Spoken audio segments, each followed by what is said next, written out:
What an honor to join so many friends of the Institute and of John McCrory for this celebration of 20 years of service to our state. And I'm honored to be here with other distinguished Vermonters. John Mitchell told us a few minutes ago about how, based on that encounter in southern Vermont, it was determined that Woodford is the highest town in the state. This year my successor signed a bill that I think will give Woodford a lot of competition.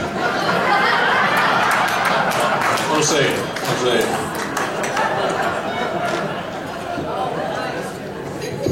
It's great to be here with my good friend and predecessor, Governor Tom Salmon.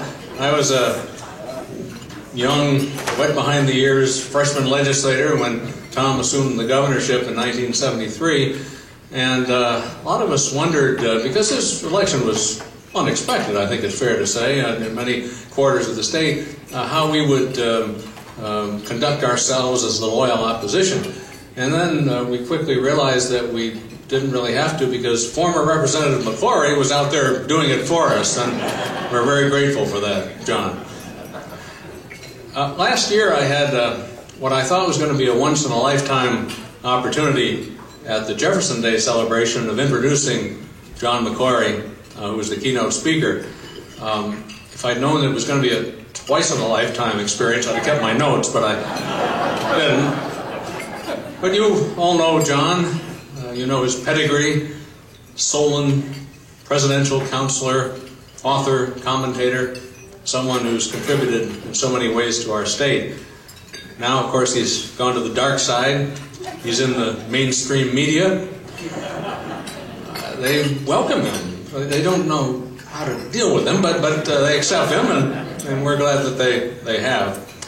Well, I'm pleased to tell you tonight that John and I have several things in common in addition to our status as card-carrying members of the Ethan Allen Institute. Of course, the cards are virtual because EAI is conservative and fiscally responsible and doesn't actually print them. But we both, as you know, held elective office. We both, as Governor Salmon indicated, were foolish enough to challenge incumbents. Tom forgot to mention that he did too once, but so we can all identify with this trait. In 1972, John sought to oust the lieutenant governor at the time, Jack Burgess, former House Speaker, attorney in Brattleboro, and after the primary, I found myself campaigning with Jack at the Waterbury State Hospital, RIP. I can't remember why we were there, but so many of the residents were greeting Jack by name.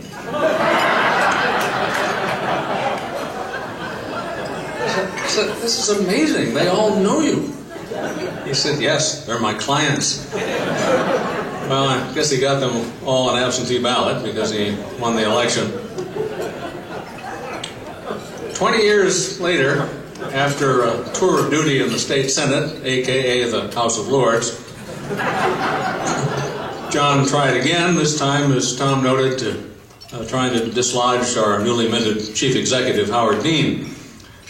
The governor was riding a wave of goodwill and bested John at the polls.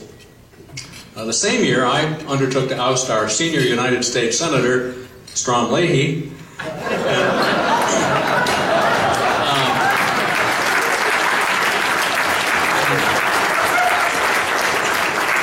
and also came up a little short.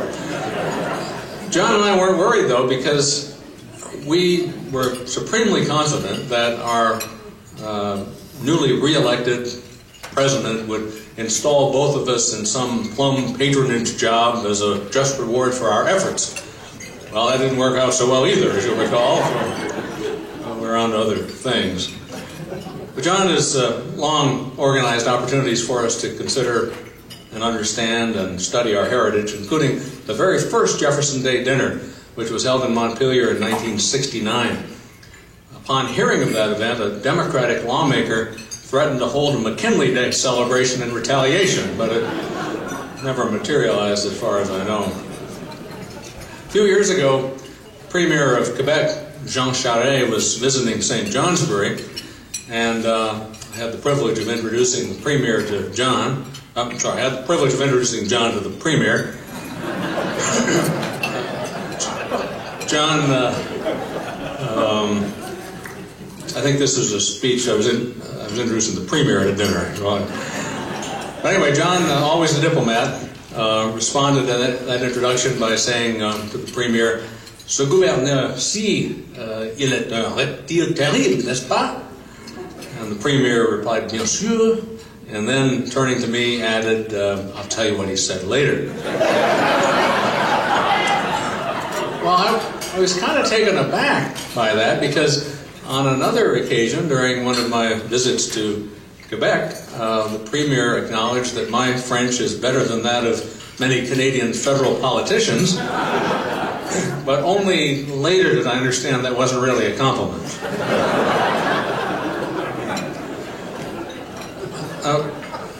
John and I haven't always agreed.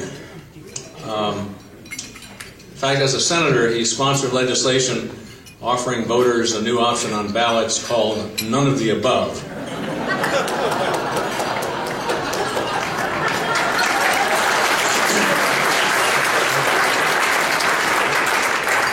They all like it here, John. You know the drill. If Nota were to receive more votes than anyone whose name was printed on the ballot, then no one would be deemed elected and the office declared vacant. Well, it may sound like a nifty idea, but there was a fellow running for lieutenant governor in the state of Washington who went to court and changed his name legally to none of the above.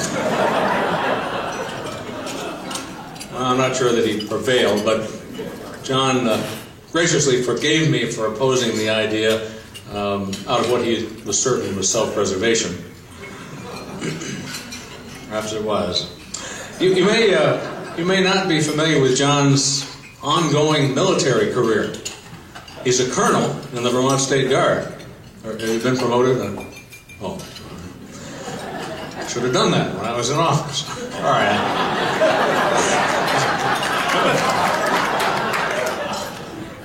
But as such, he always addressed me as Captain General of the Vermont Militia, which is the constitutional title that's accorded to our chief executive.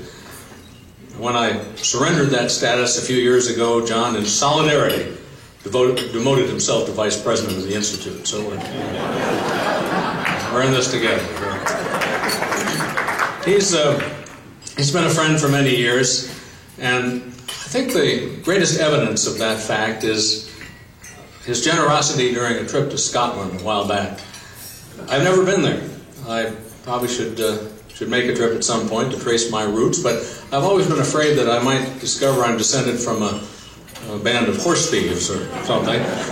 But John made a pilgrimage to the old country to track down his own forebears and to locate on my behalf the Douglases. He discovered not a den of criminals, fortunately, but rather the Douglas Garden and the Douglas Arms Hotel in the burg of Castle Douglas. He graciously delivered a letter from me urging my fellow Klansmen to visit the Green Mountain State. Upon his return, he presented me a full report of his travels, thereby, I hope, rendering the entire journey tax-deductible.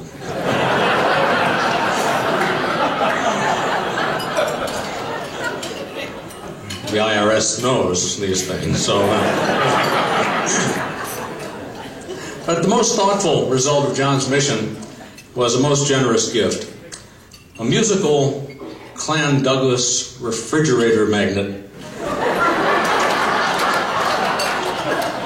that I've cherished ever since.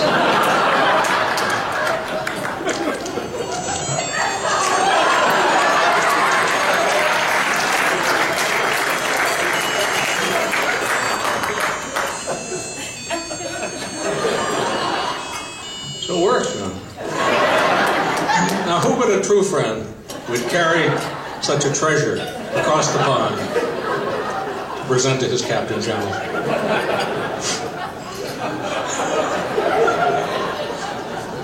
We've been through a lot, John, but Vermont is all the better for your service.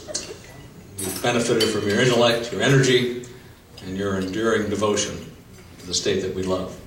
Thank you, my friend.